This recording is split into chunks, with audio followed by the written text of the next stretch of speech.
Assalamualaikum, ketemu lagi kita. Hari ini aku mau ngebahas tentang orang tuaku. Apakah toksik? Oke, kita langsung aja. Pernah gak sih kamu ngerasa kalau kamu tuh berseberangan terus gitu sama orang tuamu? Jadi contoh kecilnya, kalau dibeliin barang, orang tuamu biasanya beliin kamu barang. Sebenarnya niatnya baik ya, beliin gadget atau baju gitu. Tapi ternyata tuh jauh banget dari passion kamu. Atau barang pecah belah di rumah misalnya kamu ngeliat nggak disusun rapi, dibiarin gitu aja, dipakai kalau pas perlu, pokoknya nggak dirawat. Nah, ujung-ujungnya kan rusak ya. Jadi orang tua kamu tuh sesantai itu. Nah, lebih sebel lagi kalau pas kita ngobrol, beliau-beliau itu tuh mendominasi gitu. Suaranya tinggi gitu, kayak kita dengerin 5 oktav gitu ya. Jadi otomatis biasanya kalau udah kayak gitu kita langsung udahan deh pengen kabur gitu. Jadi kalau udah kayak gitu kan kita jarang ya mau sharing sama orang tua. Paling sebel lagi kalau mulai dibanding-bandingkan dengan adik atau kakak kamu atau malah sama anak tetangga. Gitu deh. Dan masih banyak problematika anak dengan orang tua yang lainnya yang bisa jadi lebih berat ya, yang nggak aku sebutin di sini. Banyak-banyak bersyukur deh kalau kamu dikasih orang tua yang bisa ngasih kamu teladan terbaik. Jadi punya orang tua yang beneran orang tua yang jadi rumah gitu.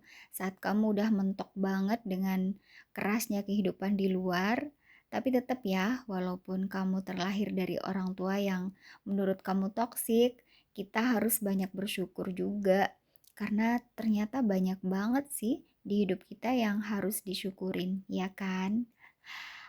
Aku dulu jujur juga gitu, bertahun-tahun sama orang tuaku, kalau mau ketemu gitu, apalagi ngobrol gitu ya, itu tuh perlu effort yang luar biasa.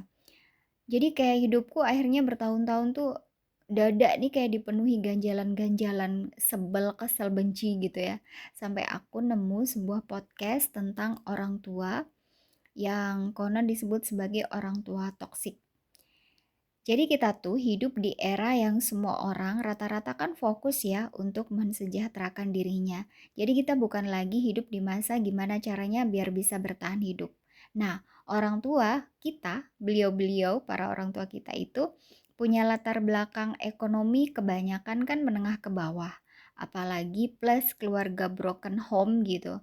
Jadi kita kebayang gimana harus tetap bisa survive beliau-beliau itu. Nah, orang tua kita kebayang gimana dididik sama kakek nenek kita. Kita udah bisa mikir kan gimana gitu.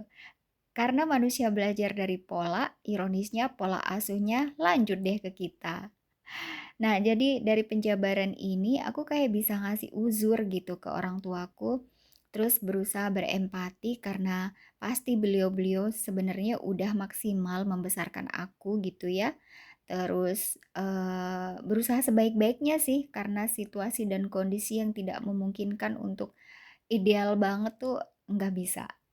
Jadi kalau sekarang dibeliin barang yang nggak sesuai sama yang aku mau, aku bisa lebih memaklumi gitu selera mereka. Kalau misalnya ibuku cuek gitu, nggak rapi, aku jadi bisa lebih paham sekarang ibuku tuh dulu hidup di mode bertahan gitu.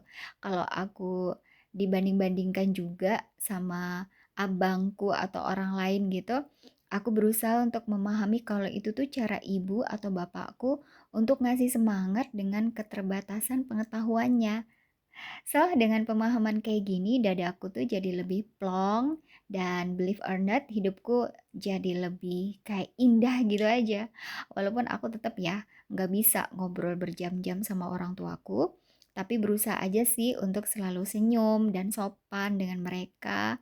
Cukup sesekali coba deh peluk aja bapak ibu kita dan berusaha memenuhi kewajiban kita sebagai seorang anak. Dan kalau aku pribadi tetap punya boundaries ya atau batasan. Jadi orang tuaku tuh tahu gitu kalau aku nggak mau diajak ngobrol serius atau diteriakin gitu. Aku kayak ada batasan dan udah mulai kayak narik diri, udah bagian itu gitu.